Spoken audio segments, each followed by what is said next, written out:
So we're just talking about the best and the worst. No, we're talking about the worst anime endings that we've ever seen. The best of the worst. Yes. Yeah, the best of the worst anime endings that we've ever seen. And feel free to tune in or discuss or fight us. But I just really want to talk about the worst endings, because this is something that if we were to record and just talk about, it's not going to be as great as us just talking about it and hating it. I'll go first. The first and worst anime ending on my list easily is Soul Eater. So have you guys seen Soul Eater? I've seen the first 6 episodes of Soul Eater. Okay. I think we talked about that. Yeah. Yeah. Yeah, Have and you seen- I've seen it all the way through. So. Yeah. So Overall, very good anime. Yeah, Love it. It's great. Yeah. I think the only thing that sucks is the last episode. Oh, absolutely. No, it's even just the end of the last episode. Like, not the end, but the part where everything gets resolved. Yeah, this is for me. The thing that ruined it for me was the fight scene. Okay, so the fight, which is fine. It's a boss fight. It's the ending fight.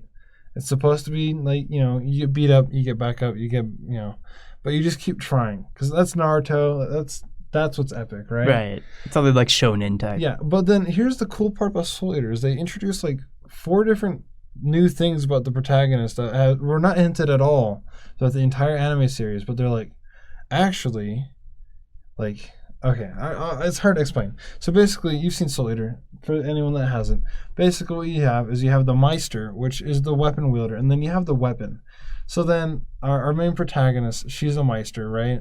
And so she fights him. She uses her ultimate form, gets beaten, and then she has to use this form. This was hinted at, where it was passed down from her mother, and it's for fighting evil or whatever. That doesn't work. He's like, I'm Madness. Madness isn't evil. It's neutral. And she's like, honey, So How could I have not foreseen this? So and then she gets beaten, and then here's the cool part after that, is he's like, how are you withstanding this? How are you able to fight me? She's unconscious. So she's fighting unconsciously, which is stupid. And then after that, after she's fighting unconsciously, he beats her up again. But then in addition to getting beaten up again, she gets up, but lo and behold, it's a new power. Not only because we hadn't seen her fight unconsciously before, but now, wait, she was a weapon all along? So she's a weapon and a Meister. I knew that's where you were going with that, and I was literally I was thinking to myself, if she turns out to be a weapon herself, I will be so upset. And it's so dumb. Which isn't the first time that's happened. What in episode the show, of Fairy but Tail still. is this? Right? Because there was another character that was a Meister and a weapon, right? Yeah. Okay, Earlier. yes. I thought you were saying that wasn't the first time that she was a weapon. I was like, No. yeah. It's not totally new to the universe of Soul Eater, No, but there was one other it's character. not even I don't hinted think at for her. Yeah, it's not hinted. I think they talk whatsoever. about him or something, right? They mention him in passing. Yeah, they're like, wait, how's it even possible? It doesn't matter. It's And that then- subtle foreshadowing. You just don't respect good writing. Oh, shut up. So, okay, but that's not even it. Even after this, she still gets beat up. But do you know what beats the main villain? The power of love. You're close. Not even. It's not even as good as love, dude. What- It's good old friendship. Power of lust. No, it's close. It was bravery. Oh, it's even worse than friendship, because It's friendship, even worse, you have yeah. other people that are like, yeah, it's so tropey. But bravery, it's a bold choice to choose bravery, but it's a bad choice. And so he's like, Especially against madness. Like, being brave doesn't help against madness. Like, yeah. they're And crazy. so the thing that was making it crazy is that because through bravery, she was able to make Madness go insane. And then after that, she was able to defeat Madness. And okay, and here's the cool part about it. So he's like, everyone internally is a little bit mad. Like, they're a little bit insane, right? I'm mad. Big But mad right now. Yeah. And then so after that, he's like, that's why you can't beat me is because everyone has madness inside. And we're like, okay, that's kind of cool. Like, whatever, I agree. Like, that's kind of, edgy, but, still fine. And then she's like, everyone has bravery inside. And then he's like, no. So then basically what they were saying is that, like, human nature is like brave and madness. And it was just stupid. It was just so dumb. And the cool part about it is, like, so the other minor characters, they're all really cool. They're all really fleshed out. They're really good characters. they get beaten like just like flicked, but yet she's able to get up like 5 times. Even like I think his name is Darkstar. He's able to like he gets up like in all the fights like 8 times, 10 times. He's able to get up and fight him again. But no, he just gets like bean dipped out of existence. But then at the end where she's talking about bravery, everyone starts like coming out of their unconsciousness. Honestly, it doesn't even look like they're unconscious. It just looks like they were just like pretending to sleep the whole time so they didn't have to fight. I'm gonna say it again. What episode of Fairy Tail is this? Which arc was this in? Because that's what it sounds like right now. Yeah, well, it's so bad. And what makes it the worst ending? Not only it just felt like.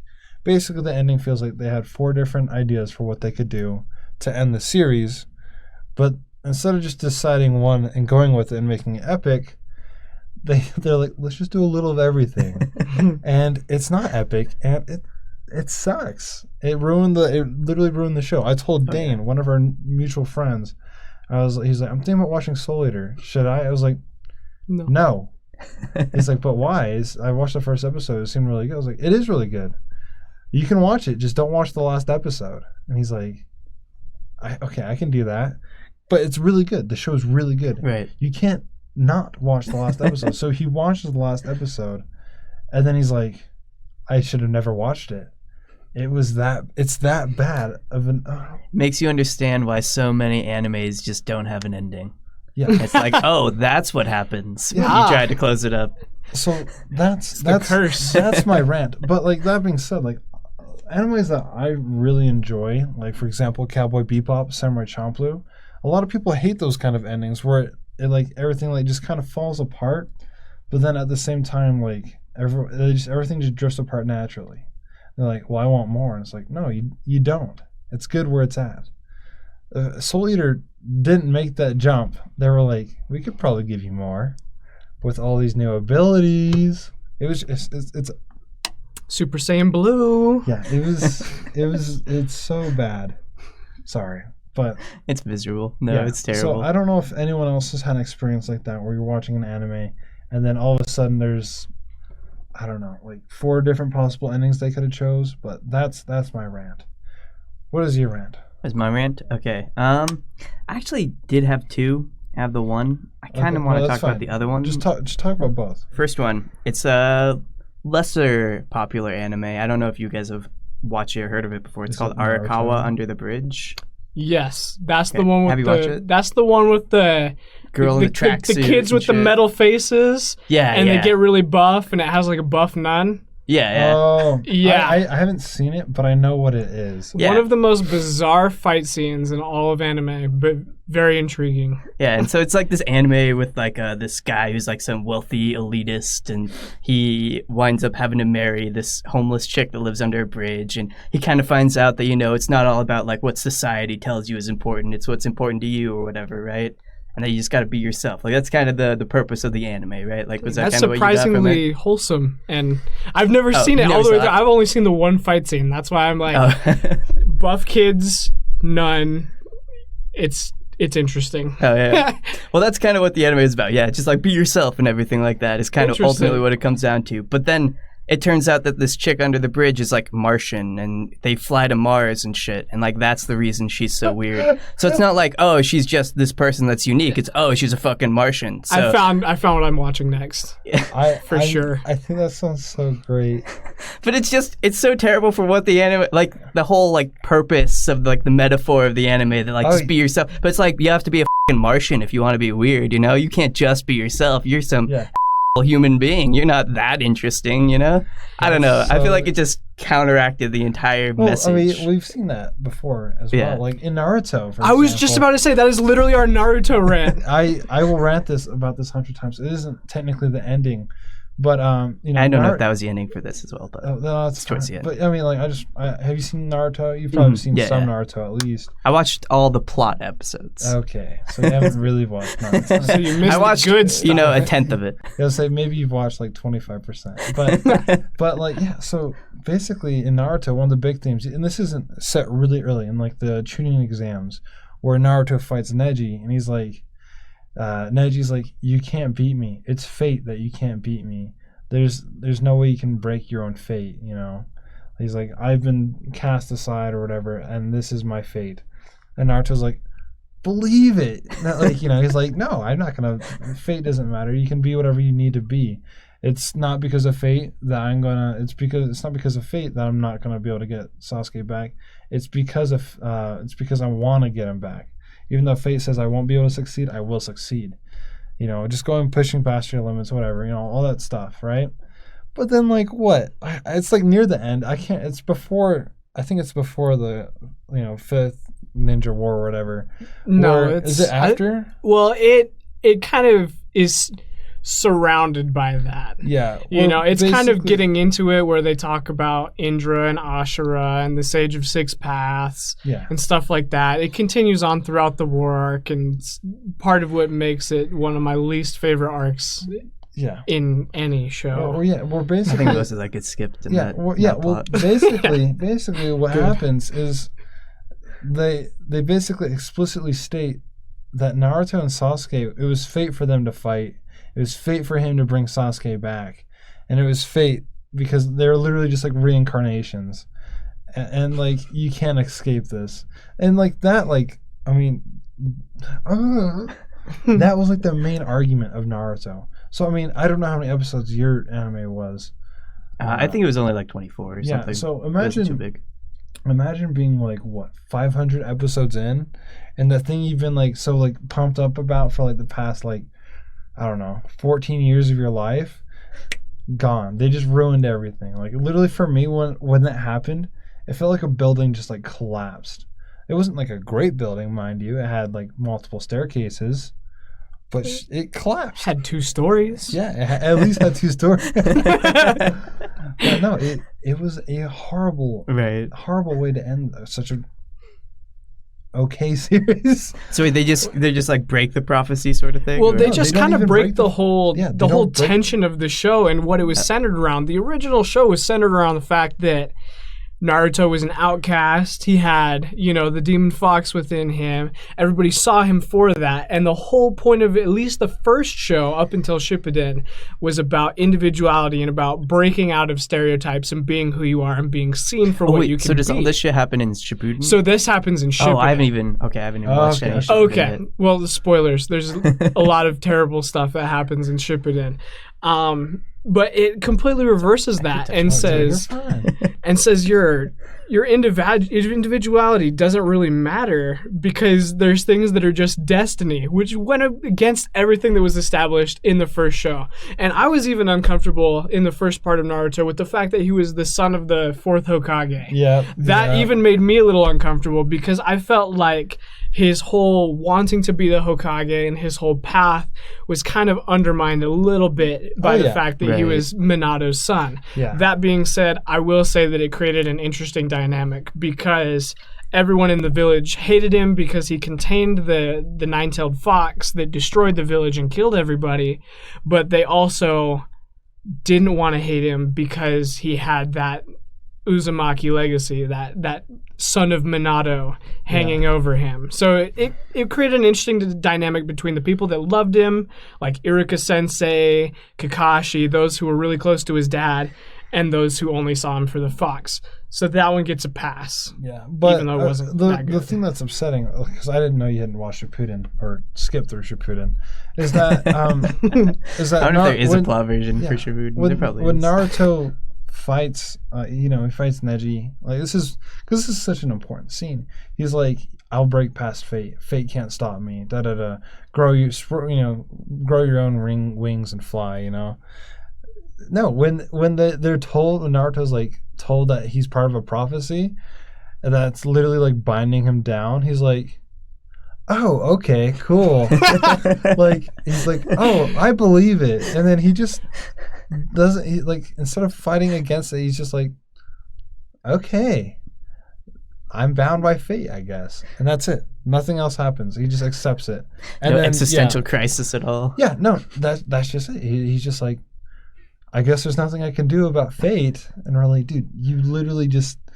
to some degree, that kind of fits with the Naruto character, right? Where he's just kind of this brazen, headstrong, who isn't going to deal with that sort of shit. No, he did. He did earlier in the show. And that's what made his character so inspiring.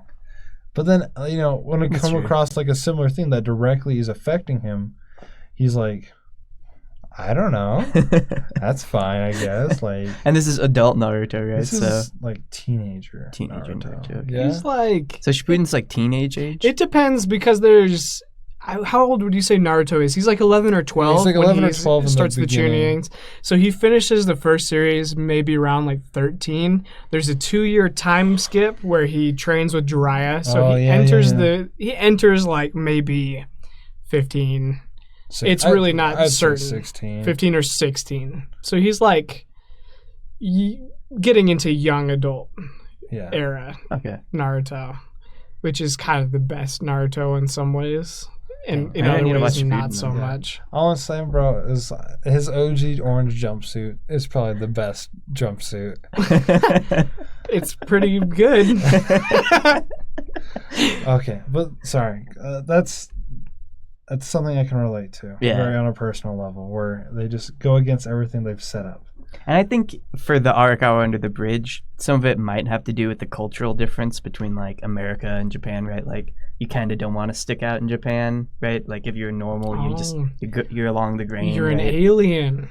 I guess. No, I guess that's true. I never really thought about that because Yeah. I mean, being on the University of Utah campus, I've seen a lot of interesting figures, and that's the thing is it's not like because I mean like I've seen it where people are like, well, look at this guy. I mean, but like especially in anime is a really popular thing where they're like carrot top, like anything that's like slightly different or Right. like over the toply different.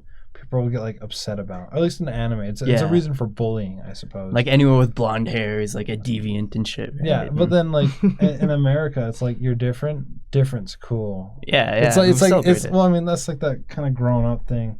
It's like kind of cringy a little bit, where people are like, I'm weird, and then they just are they're begging someone to say, I think weird's cool. I mean, because that's kind of You're my kind of weird. yeah, exactly. That's what I'm saying. Anonymous viewer. Yeah. But yeah, that's kind of the thing that we kind of grow up to see. But sorry, Right. what's the other anime? Oh, yeah. Because And- I'm interested in it. The other one is, of course, much more popular, Death Note, much more renowned for its ending. Overall, I like what happens with the story and everything. Like, it ended in the way I think it had to, right? Like, I don't think Death Note really could. Yeah, I think Light should have had to. Light had to die, yeah. Like, there was nothing else that could happen. But, like, when they introduced Nier, he's just this, like, Deus Ex Machina force that's just going to kill Light no matter what. And you never get like the feeling that Light might be able to finagle his way out of this one. It's like, oh, it's God incarnate. He's going to fuck you up. He knows shit that he shouldn't be able to know. Yeah, so I'm very passionate. You haven't watched Death Note. I have not watched Death Note. I recommend it. I mean, Death Note's a refreshing anime. It's got to be top 5 anime of all for first time. time that anime watchers, I always recommend it because it. I think it was the one I for started with. It's basically what I started with too. But the thing about Death Note that made me upset is because it's basically broken down into 2 seasons. It has Light and L, Right. and it has Nier and the other guy and Light. Far. No.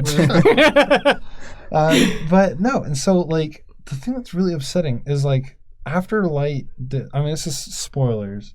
After Light defeats L, and it's epic. It's so cool, it's confusing, but you're like, I don't even care. Like it's epic. It's so rad. It's a great story. But then you're like, wow, Light won, because that's the thing is like. Yeah.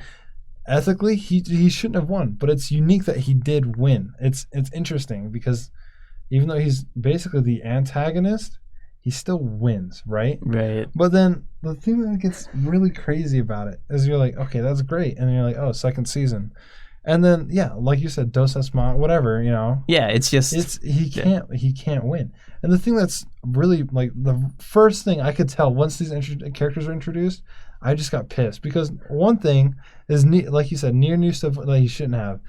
Light's like at the beginning of the second season, he's like, yeah, I went out of my way to destroy all evidence of this ever happening, and yeah, we're gonna win. There's nothing that there's nothing I can do more to ensure that I deleted these files. And then Nier like out of the blue is like, oh yeah, those files that whoever this Kira guy was, I found them. Like it was just dumb. As you do. Yeah, and it was just dumb because you're like, it's Light. It's literally the guy that defeated the world's greatest detective. You think he just left his like Google hard drive open? Like, no. Like turns out there were physical copies of files. Exactly. He just left them on his doorstep. Yeah, that's basically like what happens. And Nier just knows all this information. But yeah, and so like I agree. Light should have died. Because that'd be the ethical thing to do. I mean, and just like with the way what that Light he does become, die is really great too, because he's like, he gets shy. He's like strutting out. The Shinigami's like walking next to him. He's like, wow, I wasn't expecting this, at least not so soon, but I kind of was because I saw your timer. And so like, and so it's really unique. It's really cool. And then, they have the part with whatever the love interest is, what is her name? Oh, isn't it like Mina or something? Yeah, it's like Mina. That? And, I enjoyed her death too, because I was like, well, like she basically just deals with the devil the whole time, making these deals that are shortening her life. Right. And you're like expecting her to die at any time, but then she doesn't. And then like out of grief, she just like commits suicide. And I was like, oh, that's so fitting.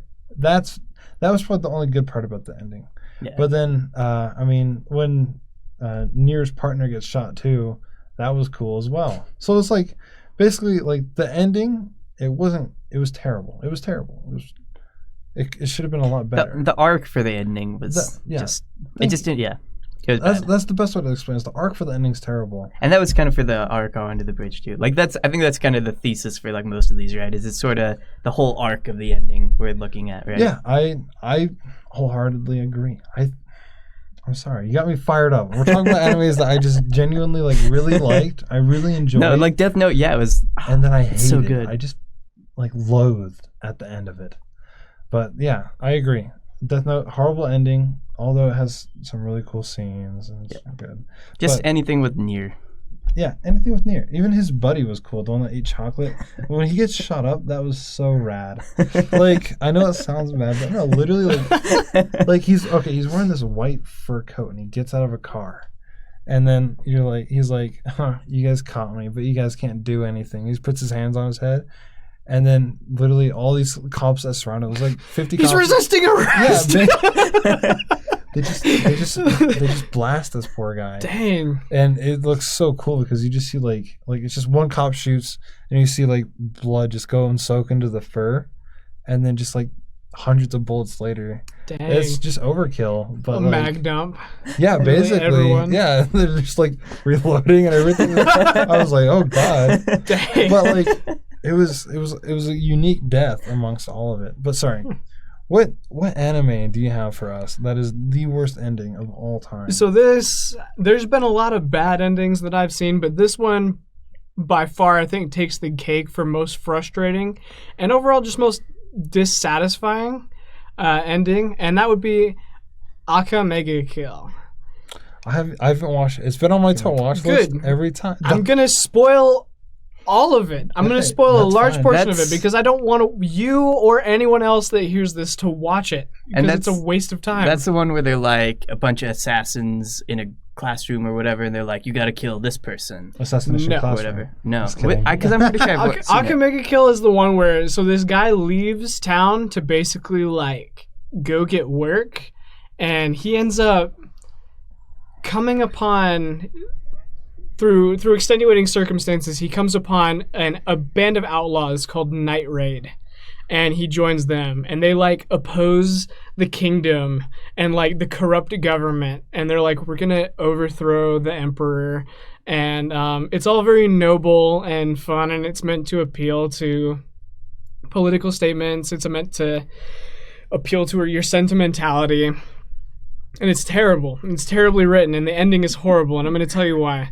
So throughout the show, you get attached to all of these characters in Night Raid and their personal motivations for being a part of Night Raid, for fighting against the system.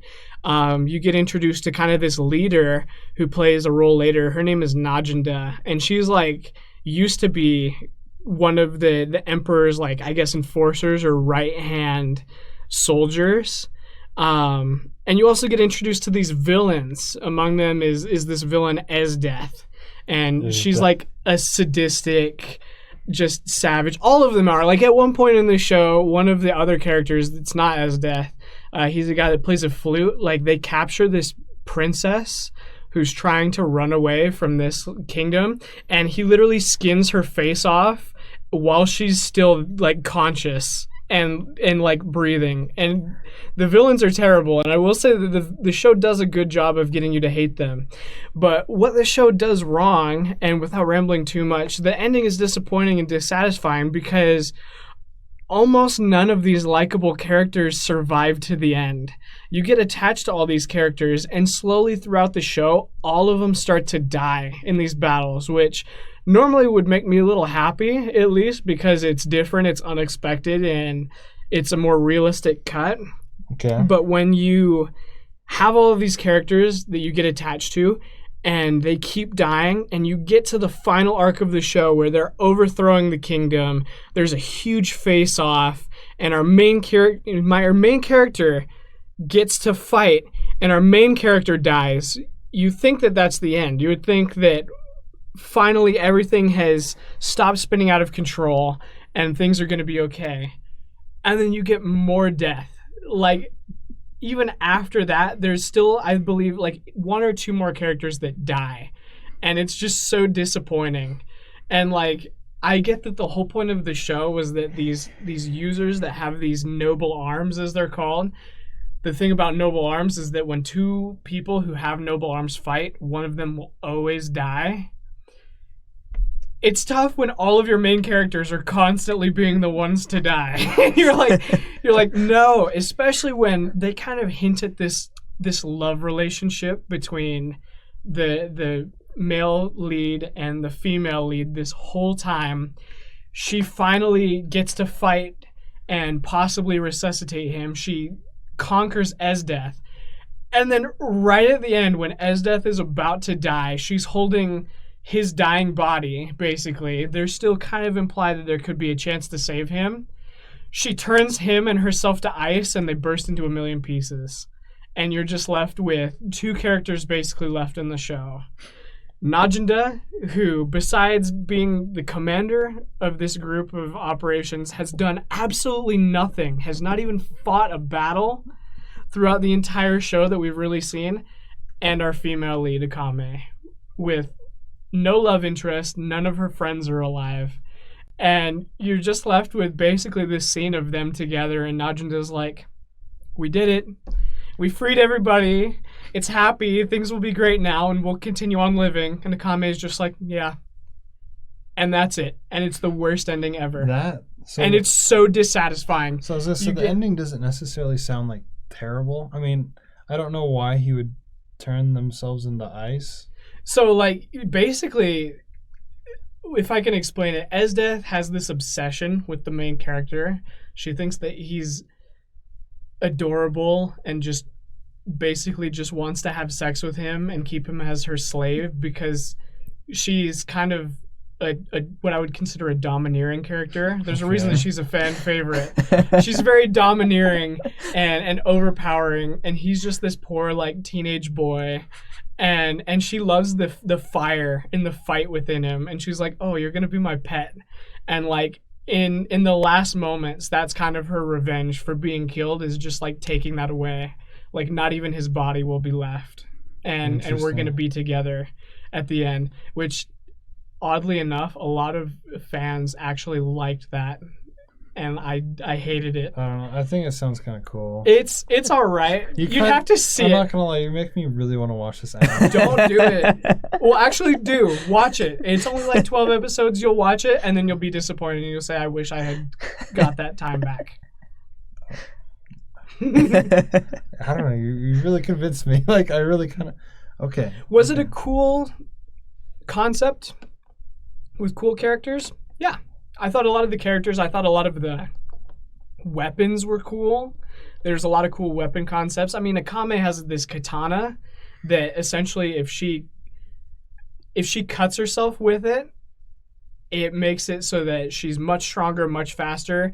And then if she cuts anyone with it, even the tiniest cut, they die. They're cursed. And they just basically insta-die. It's really overpowered, but it is really cool. Especially when you're fighting someone who can like stop time, basically, like literally freeze time. Okay, like you're making me really want to watch it. Okay, it's a cool fight scene, but the execution is bad. The whole show was executed poorly, and I think that if you read reviews online, a lot of people were really upset by the fact that they held on for so long in the show. You see all these other side characters die. You're hoping that at least the main character and Akame get to be together, and then that is snatched away right at the end too. Even that's gone, and you're left with, I mean, it's great that this kingdom is free now, but it feels like the cost wasn't worth it. I liked it better when everyone was in like servitude. Do you think like that's kind of the intention of like the writers? They wanted to be like, what are the cost? Like, when is the cost too much? You know, like, I think that would have been fine if they had made it a bigger deal at the end. But I think it was especially insulting when you have a character who never gets into the thick of it, like Najunda does. And you're left with Akame, who has literally lost all of her friends and family. You know, her newfound love didn't even get to say goodbye. He's literally like shattered into a million pieces. And I will say, even like one of the remaining characters, there's one more character. Her name is Leone. And she's kind of like the cool, like, older sister character, like, tomboy. Her death is one of the most disrespectful and, like, just awful things ever. She corners the emperor and is like, you're going to be thrown in prison and, like, maybe killed. Like, you're coming with me. And, like, he's like, well, I'm going to fight you. And she's like, okay. And she goes to activate her ability, and he uses his noble arm, which negates hers, and shoots her in the stomach. And she bleeds out in an alley, like without any friends, without any recognition or anything. And it is noble because she hides her injury from her remaining friends and is like, this is awesome that we did this. But seeing a cool character just like go into like a slum and just die alone from a cheap shot like that, especially after you've lost so many, disappointing, upsetting. Akame isn't even really that upset at the end. It's terrible. It's horrible. Okay, you convinced me. I will watch this show. I think all this sounds epic. It's not. You'll be real sad. You'll be like, this is stupid. It just, I don't know. There was a it sounds like you would not enjoy Game of Thrones. I read the first 2 Game of Thrones books. I lost 99.9% interest when Ned Stark died. That was kind of me with the first season. Right off the bat, I was like, well, you've mostly lost my interest. The thing is, I'm not upset about tragic endings or bad endings if they have a good execution. I would say something like, I recently just watched Afro Samurai. Very tragic story. Very tragedy all throughout that. I won't spoil it because I want you to watch it, and I know. Have you seen it? I watched it when I was younger. I'll watch it again. You should watch it again. I just remember the first scene. Have you watched it? I think maybe I've seen parts of it, but I definitely watched it all the way. 5 episodes, an hour and a half. You can knock out Afro Samurai, and it will be one of the best. Only 5 episodes? 5 episodes. Yeah, I only watched I rewatched the first episode recently. And that's just funny because I know I watched all of it. Yeah. It's an awesome tragic story of a guy who loses his father and literally sacrifices everything else in his life solely for revenge, and basically just becomes like a hollow of a man, even against like his friends and his family's wishes. His father even says, as he's dying, his father is decapitated on the ground, and his decapitated head is like, don't avenge me. Like, let it go. It's not worth it. Don't avenge me. And he still decides to take up the sword and avenge his father. That story does not have a single, like, happy angle, really, within it. It's awful, but it's a good story. Okay. And it's done well. It's very tragic and it's very sad. Even as you watch him throughout the show have opportunities to give up, to back out, to... Well, he can't necessarily back out. I mean, he'd have to die, but at least to give up on the thought of revenge or try to live out a happier life, as you see other characters do throughout the show without giving away too much. he instead just decides to sacrifice it even further and says, I'm going all in. Putting in all the chips. I'm putting in all the chips. It's a poker story. No, that's interesting. I mean, I can see why you're upset about Akame ga. Is it Akame ga the kill? Akame ga kill. Yeah. See, that's what I'm saying. Is I know it pretty well because I always look at it. I'm like, watch it later. But now you've inspired me. I will absolutely go home and watch it after I finish Nisekoi. I can't wait for your text that says, "Wow, this was a waste of time." I don't know. I really do like tragic stuff like that. Stuff that kind of undermines the genre. Where like when you said the protagonist dies, I was like, there's not many shows that do that. One of my favorite shows does that. I'm not gonna say which one though, because you still haven't seen it. I want you to watch it. I'm pretty sure I know what it is. Which one is it? Is it Cowboy Bebop? Yeah, that's what I thought. Wow, you were Dang, so I didn't know subtle. the protagonist died. What? Spoiled. Yeah, sorry, but Just kidding. Yeah, it's a good show. It's one of the best shows ever. But that's my rant. Apparently, I didn't do a very good job of describing it in a way that makes it sound bad. I glorified it. Its awfulness. We might just have to return to this some other time, and then after I've watched it, I'll like come back. I'm like, wow, it was really good. Yeah, there's just a lot of things about the show. It's supposed to be terrible endings, but in general, I think that this show has a lot of weird, just kind of beats within the show that are just kind of strange. One of the side characters who dies, like as she's dying in his arms, like they weren't even that close. It's pretty close to the beginning of the show, kind of starting to get into the middle, I believe. And she just like as she's dying professes her love for him and like makes out with him. And I'm like, this is so stupid. Why would you do this? Why would you just force this upon the watcher? There's no lead up to this really. It's so garbage. So bad.